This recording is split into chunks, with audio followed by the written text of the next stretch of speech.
अस्सलाम वालेकुम पाकिस्तान। दोस्तों मैं खुर्रम उम्मीद करता हूँ कि आप तमाम खैर व आफियत से होंगे अल्लाह के फजल से। आज जिस जगह को एक्सप्लोर करने आया हूँ वो भी एक तारीखी मकान, तारीखी कला है, historical landmark, historical food, Mangla food या मंगला देवी का। आइए पूछते हैं और आपको बताते हैं यह मंगला फूड कब कंस्ट्रक्ट हुआ, या मतलब कब तामीर हुआ, इसकी तारीख।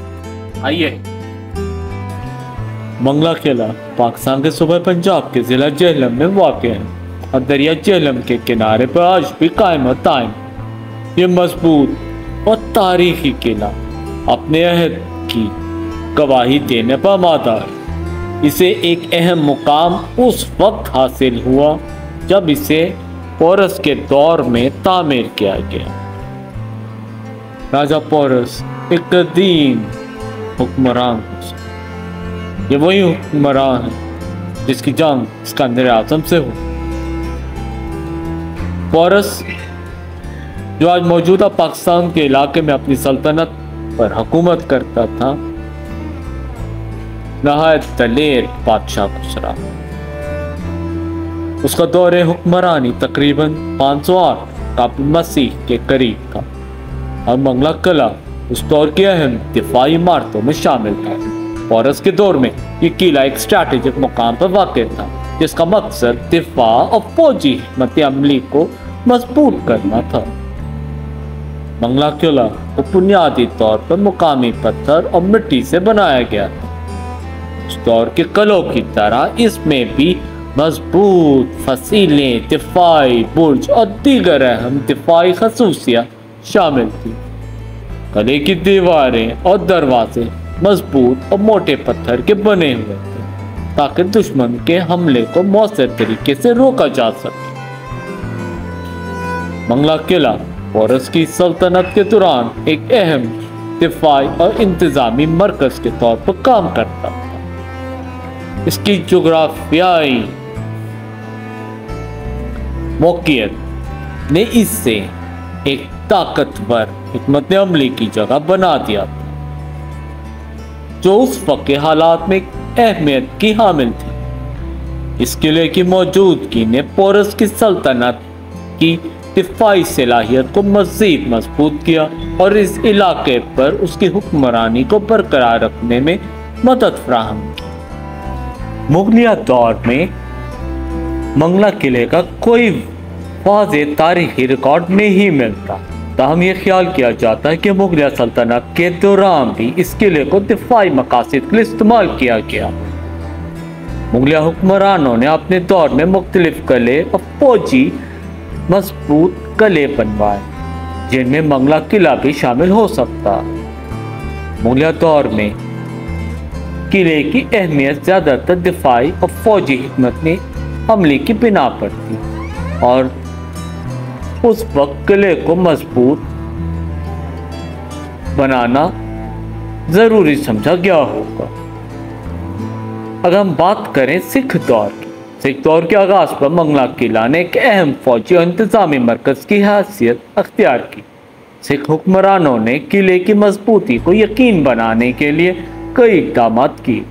सिख दौर में मंगला किला की अहमियत में इजाफा हुआ क्योंकि सिखों ने इस इलाके में अपनी सल्तनत को मजबूत करने की बेइंतहा कोशिश की।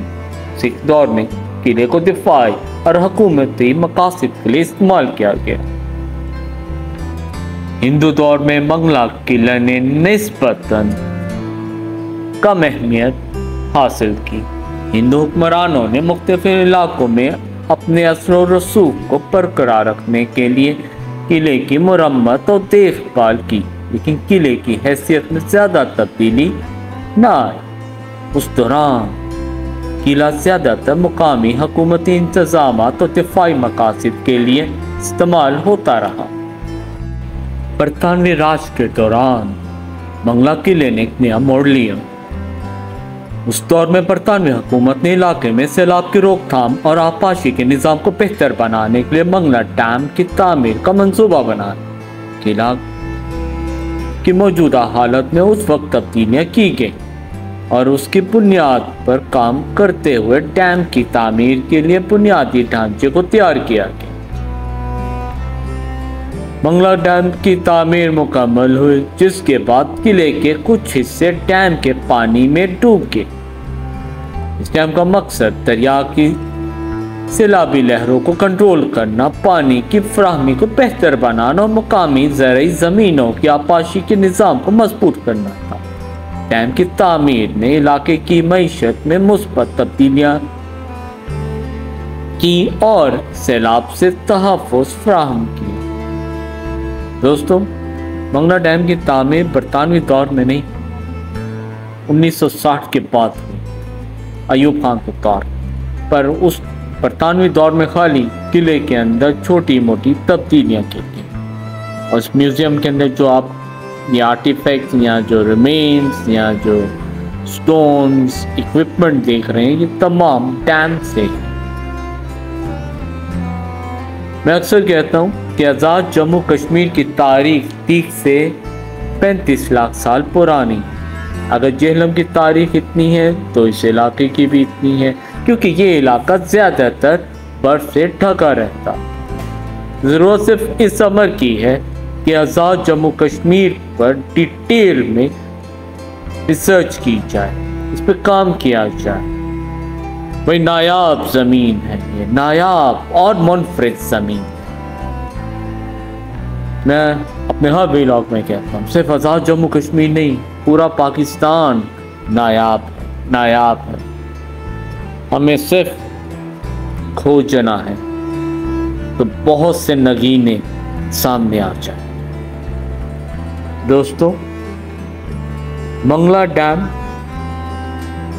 کی میں بات نہیں کروں گا، میں صرف بات کروں گا منگلا فورٹ کی۔ یہ تاریخی اور ثقافتی ورثہ برطانوی دور میں منگلا قلعے کی تاریخ اور ثقافتی اہمیت کو مد نظر رکھتے ہوئے قلعے کی کچھ عمارتیں اور باقیات آج بھی علاقے کی تاریخ کا حصہ ہے۔ برطانوی دور کی ترقیاتی کام اور تبدیلیوں کے باوجود منگلا قلعہ آج بھی ایک تاریخی مقام کے طور پر اہمیت رکھتا ہے۔ منگلا قلعہ نے بنیادی طور پہ عملی اور اقتصادی اہمیت حاصل کی، اور اس قلعے کی حالت پر اگر گہری نظر ڈالی جائے یا اس پہ مزید کام کیا جائے تو بہت سے راز باہر نکلیں گے۔ نایاب ہے پاکستان۔ دنیا والوں آؤ، کھوجو پاکستان سے، oh world come and explore Pakistan, not only Pakistan, the hidden gems in Pakistan. یہ دعا میں یاد رکھیے گا۔ اللہ حافظ۔ پاکستان زندہ باد۔